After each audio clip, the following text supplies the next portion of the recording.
Life's good. Did I see you at the Pacers game? Oh yeah, I've been to every single game. Yeah? Yes, sir. Okay. Yeah. Big Pacers fan. You yeah. going? When's the next one? Friday. You going? Uh-huh. Okay. All right, Yes, cool. sir. Good luck, Tom. So, first of all, I mean, they picked up your option, which, I mean, that's business, right? But it does say something to you about how they see you, I guess. Did you take anything from that? To me, it's just been like more motivation. You know, Okay. they're giving me more opportunities to just add to the team and just contribute to winning. So for me, I'm just gonna hit the ground running again. And going to the offseason, just keep stacking on what I've been doing these past couple of years. So every year I've been improving every single year. So I just gotta keep doing that and show the team why I'm supposed to be here. Right. What was it like, I guess, relinking with Laiatu? Did you have any inkling like, okay, this guy be my teammate one day? Mm-hmm. Oh yeah, like we were training in the off season. I'll see him every now and then. And I was like, man, this guy can really be my teammate. We spoke a little bit, and just feeding off each other during training sessions, and just seeing how he rushed, seeing his college film and stuff like that. I'm just like, man, this guy came to play with us. It'll be crazy, and it'll be good for us as well. What struck you about him, like specifically, just about his skill set? I mean, because you guys are kind of different, right? Yeah. I would say he's real slippery. Yeah. He gets on and off blocks real easy. Can bend the corner, turn the edge, and just really manipulating the whole line. Just his counters and his spins and everything like that. Like just watching the film is crazy. Yeah. Yeah. Where do you want to make strides coming up this season? Just improving my numbers any way I can, and every aspect of my game. More tackles, more TFLs, more sacks. Strip sacks, stuff like that. Anything that I can do to help this team. Close out games and just win. Really. What's your impression of Coach Bertrand so far? A guy that knows a lot, man. Like he's ecstatic to be here. He's gonna give everything that he has to this D-line room, and he's not gonna leave anybody behind, man. Like coaches everyone the same way. Just the energy that he brings, even to practice, to the meeting room, and you can just feel it. I know you guys want to have, waves on that defensive line.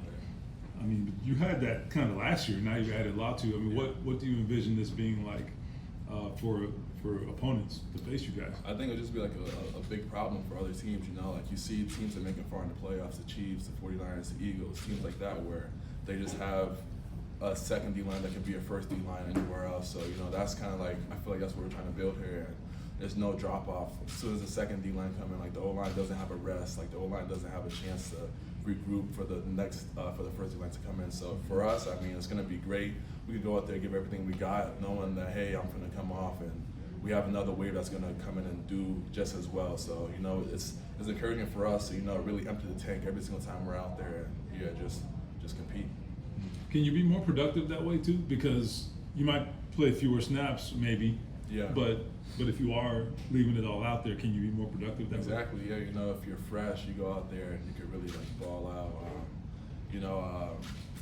My coach in college, he said, fatigue make cowards out of all of us. And I feel like when you're fatigued, like you can still push it, but at the same time, like there's only so much you can do, man. When you have those waves, you can just come in fresh every single time and give everything that you got, knowing that you got that next wave, so you can't save anything. So we should all be going out there, How important is continuity on the interior of the defensive line for a defensive end in terms of knowing, like, hey, I'm going to run a game on this play based on the site that we see? Just like knowing what Grove, what Buck, what Taekwondo, Dio, those guys they kick inside.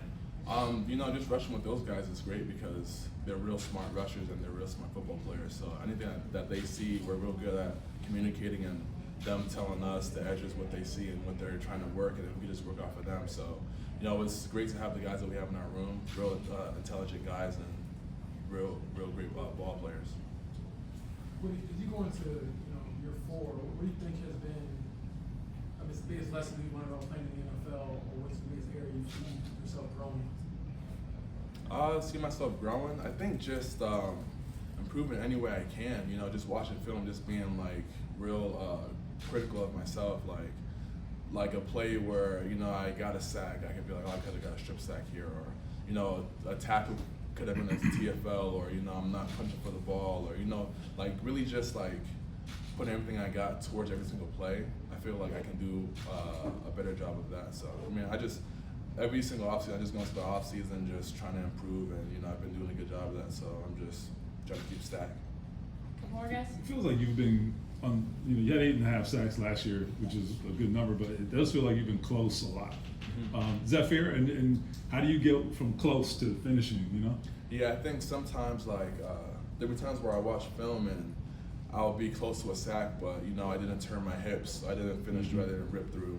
There's some times where I'll leave my trail arm behind and it gives the O-line a second to hold me up or whatever. So for me, really just finishing all my moves and even in the walkthroughs and just walking throughout the house or whatever, just really practicing flipping and finishing and making sure I'm taking note of everything throughout the game. And at the same time in the game, if certain moves aren't working, coming to the sideline and adjusting and being able to talk to coach and seeing what he's seeing and what I can do. So I have to do a better job of that as well, for sure. Who or what is the recipient of your pass rush moves at your home then that you're working on? What was that? You said you're working on those moves at home. So who or what is the most received those pass rush moves? Just corner, just working, turning the corner in the house or whatever. My girlfriend. That's where he was going with that. Yeah, exactly. You gotta be careful with those corners. You're gonna be doing drywall projects. Do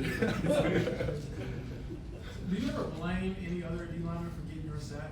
Like you beat your guy and you're like, I got a hand on him, but you got arms, so you did it. Like, how does that conversation go? It gets real tricky with the half sacks. It's kind of like we've seen it a couple times where two guys will hop in the quarterback and then one person raises their hand. So it's like whoever raises their hand faster gets the sack.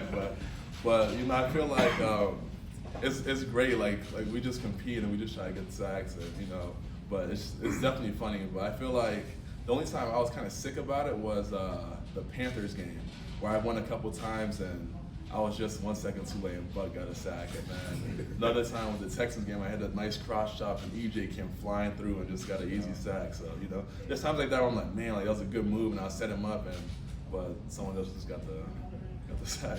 Yeah. That's the game. Right? Thank you. Yes, sir. All right. Appreciate it, you Kwity. guys. Thanks. Yes, sir.